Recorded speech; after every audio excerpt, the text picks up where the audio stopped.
Olá a todos, sejam bem-vindos a mais uma aula de biologia. E hoje a gente vai dar prosseguimento ao nosso conteúdo de zoologia. Estudaremos hoje um grupo de animais interessantíssimo e conhecido por muitos, que é o grupo dos moluscos. Vamos lá. Os moluscos, pessoal, eles são animais pertencentes ao filo Mollusca, e esses animais eles possuem esse nome porque são indivíduos de corpo mole, são organismos que possuem o corpo mole. Esse termo molusca, ele vem do latim, que é derivado do termo moles, e aí esse nome moluscos ficou para esses animais que realmente eles têm o corpo bem mole.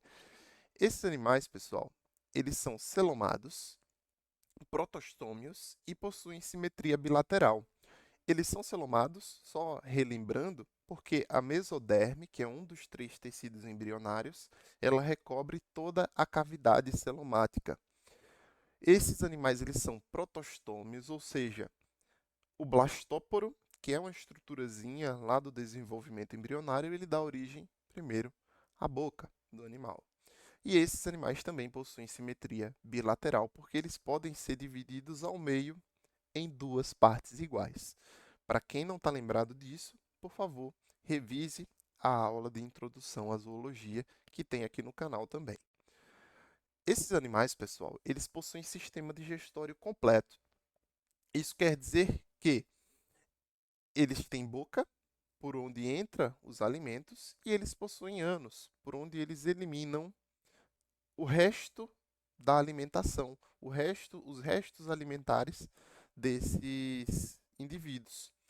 Eles possuem sistema circulatório aberto ou fechado, e isso depende da classe de indivíduo que a gente vai estar falando. Então, se a gente falar de gastrópode, são animais que possuem sistema circulatório aberto. Se a gente fala de cefalópode, já são animais com sistema circulatório fechado. O sistema circulatório aberto, para quem não sabe, é aquele em que o sangue ele sai do coração, passa por um vaso sanguíneo principal e logo é jogado nas cavidades corporais do animal, geralmente nas cavidades celomáticas. O sistema circulatório fechado é aquele em que o sangue ele circula exclusivamente dentro de vasos sanguíneos. Beleza? O sistema circulatório desses animais ele pode ser pulmonar para os moluscos que são terrestres, ou eles podem ser, ele pode ser branquial, ou seja, o animal pode respirar por brânquias. Isso aí acontece nos moluscos que são aquáticos.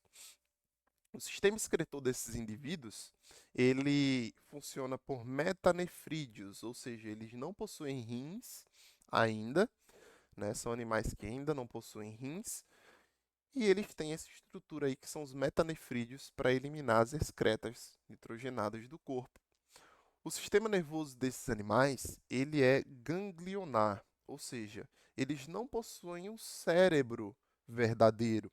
Na verdade, o que eles possuem são gânglios que controlam todos os movimentos e o funcionamento do corpo do animal.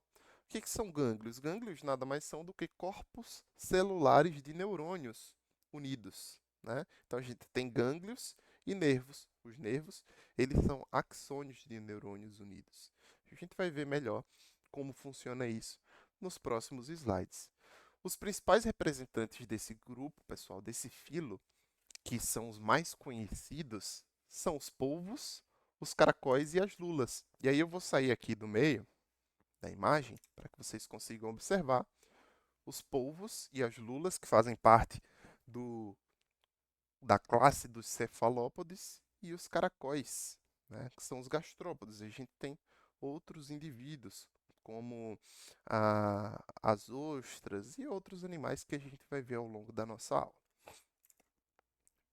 Pois bem, gente, o filo Mollusca ele é dividido em 7 classes.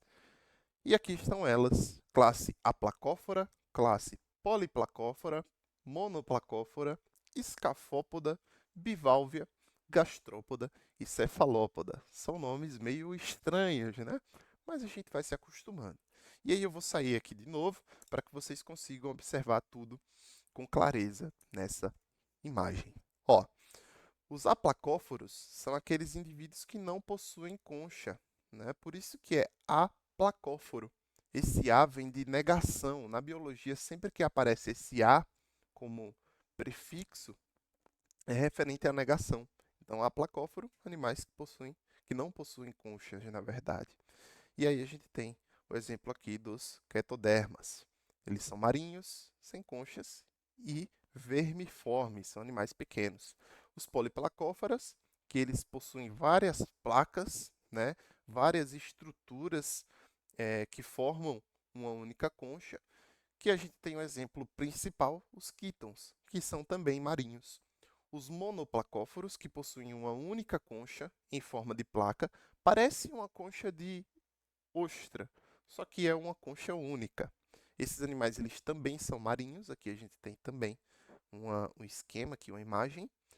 Os escafópodes, que também são marinhos, e eles possuem uma única concha, que é pontiaguda, que parece um dente, assim, que esses animais eles ficam enterrados no fundo do mar, né, na areia, e fica só essa pontinha aqui para fora.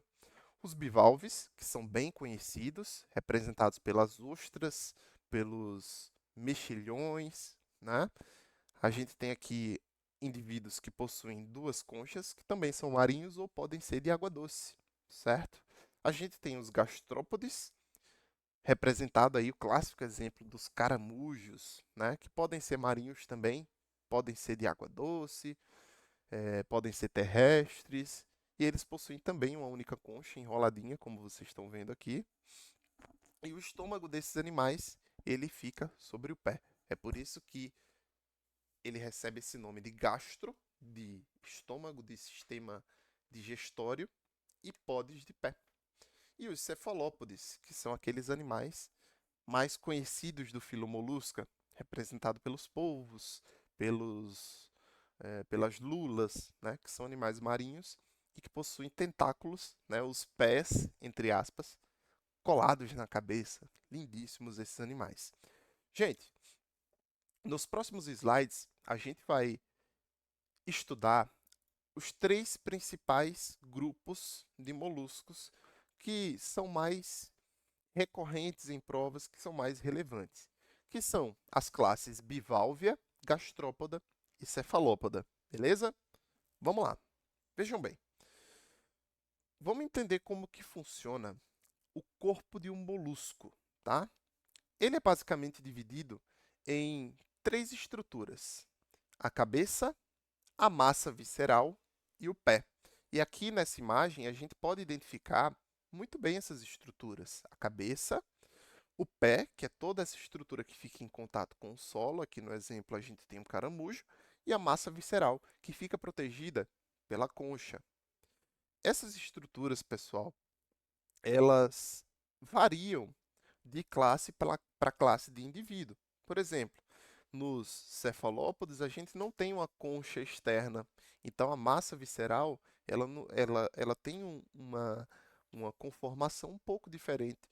E essas estruturas elas vão variando de indivíduo para indivíduo, certo? Na cabeça, pessoal, é onde estão localizados eh, os órgãos sensoriais dos indivíduos. Geralmente a gente encontra na cabeça uma grande quantidade de gânglios, que são aglomerações de corpos celulares de neurônios, né? Que são os gânglios cerebrais que vão comandar as funções do corpo. Lembrando, eles não possuem cérebro verdadeiro, eles possuem gânglios cerebrais que atuam como se fosse um cérebro. Na massa visceral, a gente encontra as vísceras do animal, ou seja, os órgãos das funções básicas do indivíduo, como o sistema respiratório, sistema circulatório, digestório, reprodutor, excretor, tudo a gente encontra lá na massa visceral. E o pé, ela é uma estrutura que é geralmente utilizada para locomoção. Então, esses animais eles se locomovem usando os pés, certo? A gente vai analisar algumas peculiaridades, algumas variações disso, conforme a gente for estudando as principais classes. Vamos lá. A classe gastrópoda, a gente já vê aqui que a gente já pegou aquela imagem anterior e abriu o nosso caramujo ao meio para que a gente consiga identificar as estruturas dentro do corpo dele. Eu vou tirar o meu rosto aqui para que a gente consiga ver aqui toda a legenda e fique bem bacana para vocês. Quem tiver interesse pode pausar, né, esses slides e ir copiando no caderno, no material. Mas vamos lá. O que são os gastrópodes?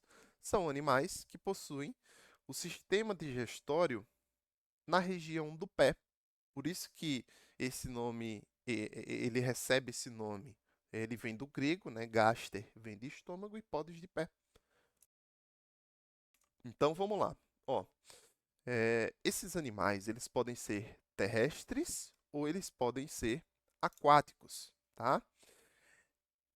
Os aquáticos, eles podem ser de água doce ou de água salgada. Então a gente nota que esses indivíduos, eles têm uma variedade de ambientes que habitam muito grande, né? Eles possuem uma estrutura que é conhecida como manto, que é um conjunto de células que secretam, que liberam para fora das células uma substância calcária, que forma o que a gente conhece como concha, tá? Que é o que a gente viu no slide anterior, que protege ali toda a massa visceral. Aqui a gente tem uma legenda que vai descrever, que vai explicar toda essa imagem que vocês estão observando, né? Então, aqui no número 1, a gente tem a concha, essa parte marrom. Número 2, a gente tem o manto, que é uma fina camada de células que fica na base da concha. Número 3, a gente tem o intestino. Número 4, a gente tem o poro genital. Então, vocês vão identificando o corpo do animal por meio dessas estruturas. Vamos entender melhor como que funciona o corpo desse indivíduo, falando mais especificamente agora dos sistemas, tá? Vamos lá. Esses animais, eles possuem um sistema digestório completo, como a gente já viu no início da aula, formado por boca, que aqui é o número 1, tá? Rádula, o número 2, papo, que é o número 3, esôfago, número 4 aqui que vocês estão vendo, estômago, número 5, essa estrutura maior, uma glândula digestiva que libera substâncias que ajudam a digerir os alimentos, tá? Intestino, o número 7, e no final a gente tem o ânus, que é por onde são eliminados os resquícios alimentares desse indivíduo, tá?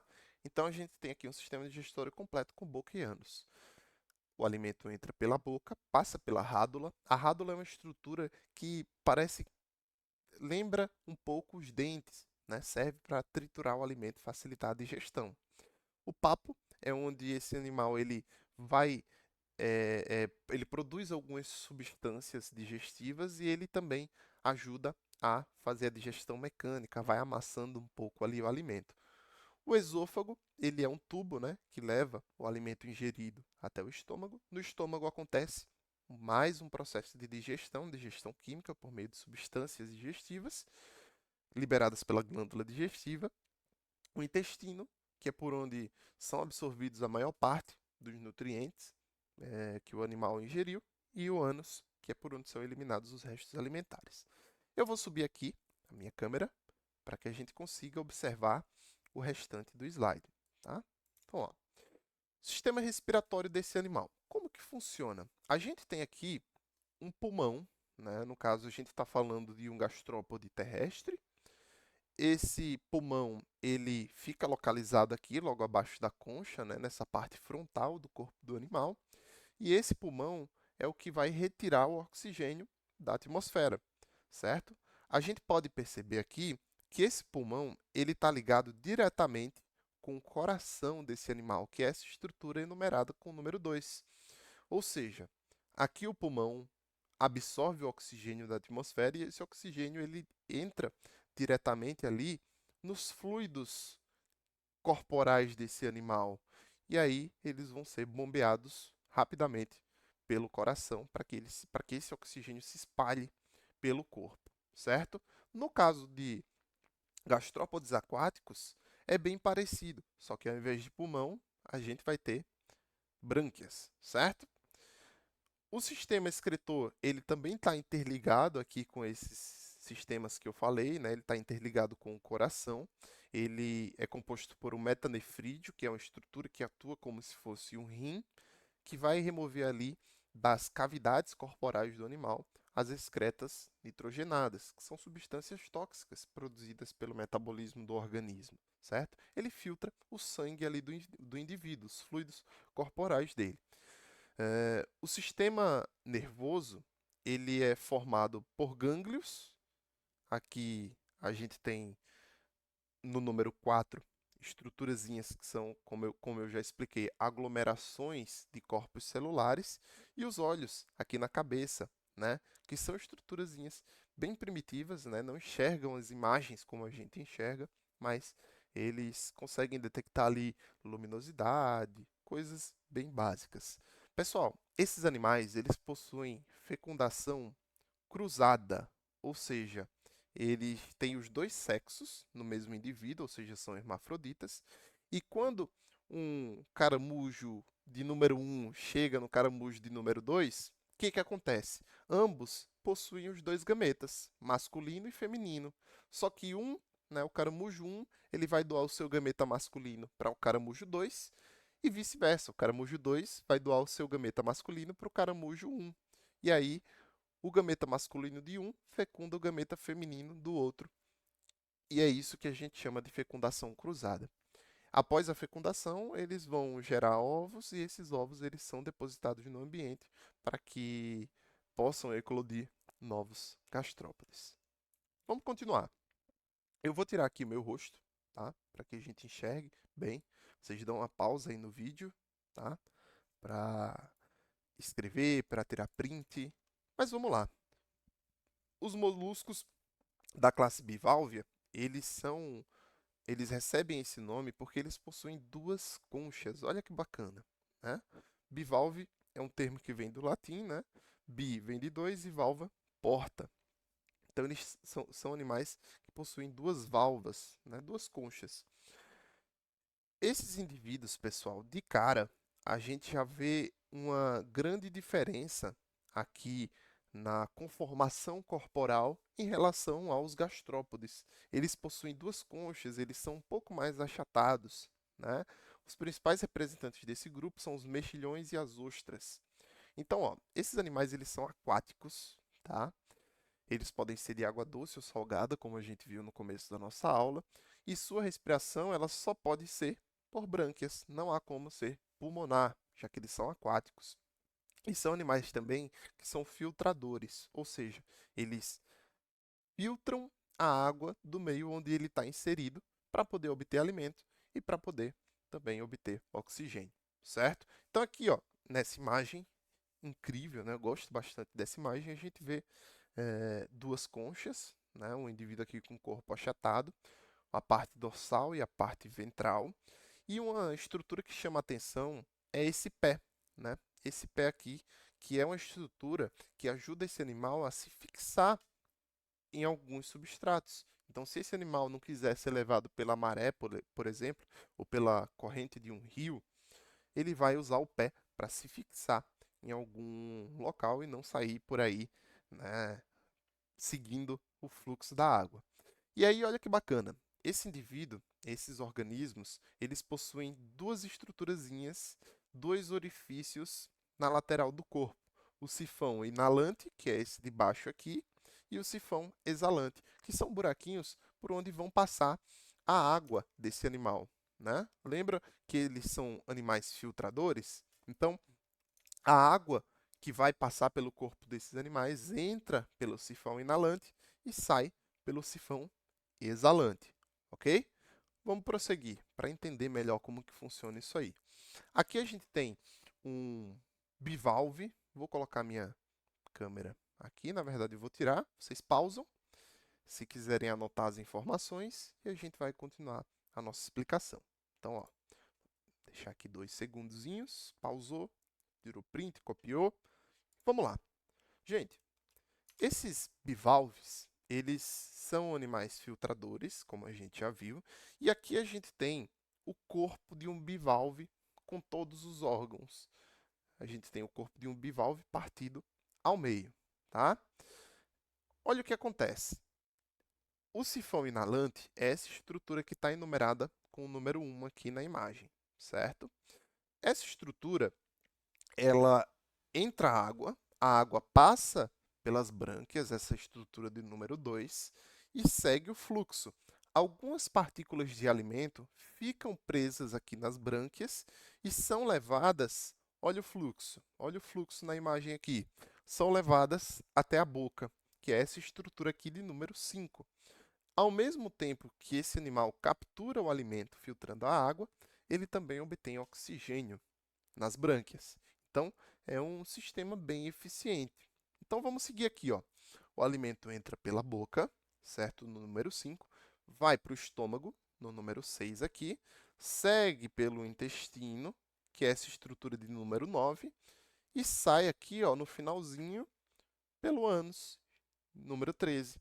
Então, vejam, o ânus está localizado bem na estrutura aqui, que é o sifão exalante. Então, veja como é prático, como é bem organizado o corpo desse animal, certo?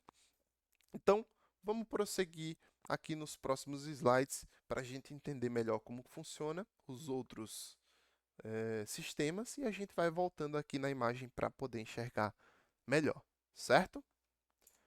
Vejam bem, aqui eu vou tirar minha câmera, vocês tiram um print, vocês escrevem, dão uma pausa aí. Vamos entender melhor como que funciona isso aqui. Vejam bem, esses animais, pessoal, eles possuem um sistema respiratório branquial, como a gente já viu, e basicamente o oxigênio ele entra aqui nas brânquias, né? E esse oxigênio ele vai para o celoma desse animal, que é um fluido celomático, que é como se fosse o sangue desse animal. Só que ele não tem sangue propriamente dito, porque ele tem o sistema circulatório aberto. Então a gente está falando de fluido celomático, né? Então o oxigênio ele entra pelas brânquias, vai para as cavidades, e aí esse oxigênio chega aqui no coração, essa estrutura aqui com o número 10.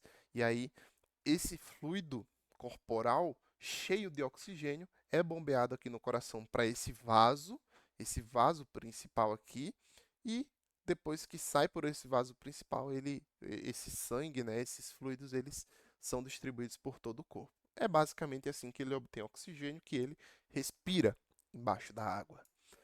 Outra coisa, né? Como a gente viu, o sistema é aberto, o sistema circulatório é aberto, e o sistema excretor também funciona por metanefrídeos. Aqui a gente vai ver uma estrutura, esse verde aqui, ó, número 12, essa estrutura aqui é o metanefrídeo. É essa estrutura quem vai ser responsável por coletar as excretas nitrogenadas presentes nos fluidos corporais desse indivíduo para eliminar pelo ânus lá no sifão exalante. Outra coisa, o sistema nervoso desses animais é formado por gânglios e nervos. Só que esses animais eles não possuem gânglios cerebrais como os gastrópodes. Vejam, o que são os gânglios e os nervos? Aqui no número 4 a gente tem um gânglio, né? E essa linha aqui, ó, são os nervos. Então, os gânglios são conjuntos de corpos celulares de neurônios que vão ali emitir impulsos nervosos para que esse animal ele consiga realizar suas funções vitais. Beleza? Uma coisa curiosa sobre esses indivíduos é que esses animais, eles produzem pérolas, tá? As valiosíssimas pérolas. E muitos alunos me perguntam como que isso acontece. Basicamente, a pérola surge de um processo de estresse no organismo do animal. Então veja bem aqui nessa imagem. Ó, a gente tem aqui nessa parte de fora a concha, que foi produzida por um conjunto de células que a gente chama de manto. E aqui a gente tem, no nosso exemplo, uma partícula estranha, que pode ser uma bactéria, né, um micro-organismo, um grão de areia, uma partícula estranha que ele não reconhece, que esse animal ele não está legal com ela ali. O que vai acontecer? Essa partícula estranha, ela vai começar a ser envolvida pela concha do animal, mas não é pela concha que já existe, é por uma nova concha que vai ser produzida pelo manto. Ou seja, o manto ele secreta a substância calcária ali para envolver essa partícula e eliminar a ameaça do corpo. E aí o que acontece? Ó, ocorre a deposição da camada de nacarada, né, que é a substância que é liberada pelo manto, né, o nácar, e aí forma a nossa pérola. Eu vou até tirar a minha câmera aqui para que vocês possam pausar e escrever esse textinho de como a pérola é formada. Vamos continuar aqui. Para a nossa última classe, eu vou tirar aqui minha câmera para que vocês enxerguem, pausem, tirem print, escrevam, e aí a gente vai continuar, ok? Beleza. Aqui de cara, a gente já pode observar 4 representantes da classe cefalópoda, que são os polvos, né? Lindíssimo esse polvo aqui, os náutilos, as lulas e as sépias. Eu adoro essa classe, cara. Esses indivíduos aqui, eles são sensacionais. O que que acontece? Eu vou voltar aqui minha câmera para a gente poder entender melhor como que funciona o corpo desses indivíduos. Vejam bem, cefalópode, por que que eles recebem esse nome? Céfalo, né? Kefali vem do grego, que significa cabeça. E podes também é um termo que vem do grego, que significa pés. Então, são animais que possuem os pés interligados com a cabeça, é por isso que eles recebem esse nome, tá? Então, ó, os indivíduos representantes a gente já viu. E, gente, esses indivíduos, esses animais da classe cefalópoda, eles são animais que possuem uma característica diferente dos outros moluscos, que é a característica que a gente chama de cefalização. Ou seja, eles já possuem um grande acúmulo de gânglios nervosos na região da cabeça. E por esse motivo, esses animais eles possuem um processamento de informações ali muito mais eficiente que as demais classes. Esses animais, inclusive, eles são inteligentíssimos, tá? Existem relatos de polvos que são capazes de aprender coisas, de aprender a fazer coisas. São animais incríveis, tá? Eles são majoritariamente, na verdade, somente, exclusivamente marinhos, e eles possuem células que permitem que eles mudem de cor. Alguns desses indivíduos conseguem modificar a sua coloração para poder se camuflar no ambiente, fugir de predadores ou caçar uma presa melhor, que são células que a gente chama de cromatóforas. Esse polvo lindão aqui, ó, claramente, ele possui essas células para apresentar esse padrão de cor. Maravilhoso. Bom, vou tirar aqui minha câmera, vocês pausam e a gente vai continuando aqui. Vejam bem, o sistema digestório desses animais, ele é completo, tá? E vamos entender como é que ele funciona. Ele é formado, ó, por boca, rádula, glândula salivar, fígado, uma estrutura nova, estômago, seco, intestino e ânus. Então a gente vê que é um sistema digestório bem mais complexo. Vamos lá, ó. Essa estrutura aqui de número 1 é a boca, essa estruturazinha de número 2 é a rádula, tá? Prosseguindo, aqui a gente tem a nossa glândula salivar, a estruturazinha de número 4, que está interligada aqui com o tubo, né, digestório desse animal. A gente tem o fígado, que é essa estrutura de número 5, roxa, meio rosada aqui. A gente tem o estômago, que é essa estrutura de número 6, que é onde ocorre geralmente a digestão, maior parte da digestão química dos alimentos ingeridos.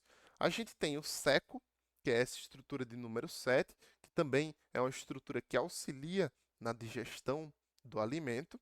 A gente tem o intestino, que é esse tubo aqui, né? E a gente tem o ânus, que é o orifício final do sistema digestório do animal, por onde ele elimina os restos alimentares, né? As fezes desse indivíduo. O sistema respiratório, por eles serem exclusivamente marinhos, consequentemente aquáticos, e o sistema respiratório ele é branquial, tá? O sistema circulatório ele é composto por coração, tá? O coração, o que que acontece? O coração é essa estruturazinha aqui de número 11, tá? Vocês estão vendo aí na imagem. Essa estruturazinha aqui de número 11 é o coração, e esse coração ele bombeia o sangue para as brânquias. As brânquias, como vocês estão vendo aqui, essa estruturazinha de número 12 aqui, ó. Esses filamentozinhos aí, uma coisa meio plumosa, que é onde esse animal vai fazer as trocas gasosas. Ele vai absorver o oxigênio da água, tá? Então o coração bombeia o sangue para as brânquias, o sangue é oxigenado, volta para o coração e é bombeado para o resto do corpo. Uma coisa muito interessante que aparece aqui na classe cefalópoda é que o sistema circulatório ele é fechado, tá? Então o sistema circulatório ele não o coração ele não bombeia fluidos que caem nas cavidades corporais. Os fluidos, o sangue desse animal circula exclusivamente dentro de vasos sanguíneos, né? É uma questão evolutiva que mostra que esses animais eles estão evolutivamente mais recentes, digamos assim, né? Mais evoluídos ao ambiente. O sistema excretor desses animais, ele é bem parecido com o dos outros moluscos. Ele não possui rins especializados, na verdade ele possui metanefrídeos, né? Que é aquela mesma questão dos outros indivíduos. A gente observa que o metanefrídeo na estrutura de número 13, essa estrutura meio rosada aqui, né? Meio alaranjada, que remove as excretas nitrogenadas do corpo desse animal. E o sistema nervoso ele já é um pouco mais complexo. É, como eu falei antes, esses animais apresentam um processo de cefalização, né? Um acúmulo grande de células nervosas na região da cabeça, tá? Forma uma espécie de cérebro, certo? E esses animais eles possuem olhos bem desenvolvidos, né? Não é como aqueles olhos primitivos que só detectam luz, se está claro, se está escuro. Eles conseguem captar mais informações do ambiente com mais eficiência que os outros indivíduos. E esses animais, pessoal, eles possuem uma reprodução dioica, tá? São animais que são dioicos, ou seja, eles possuem sexos separados. A fecundação desses indivíduos, ela começa a ser interna, tá? Então a gente não tem mais fecundação externa quando a gente fala de classe cefalópoda, e eles são ovíparos, ou seja, eles põem ovos e esses ovos eclodem formando novos cefalópodes. Pessoal, com essa classe a gente finaliza a nossa aula. Queria agradecer a presença de todos vocês. O site de onde a gente tirou vários esquemas dessa aula é o site Planeta Bio, que eu vou deixar aí na descrição o link para vocês darem uma olhada. Espero que vocês tenham gostado da aula. Um grande abraço para todos e até a próxima.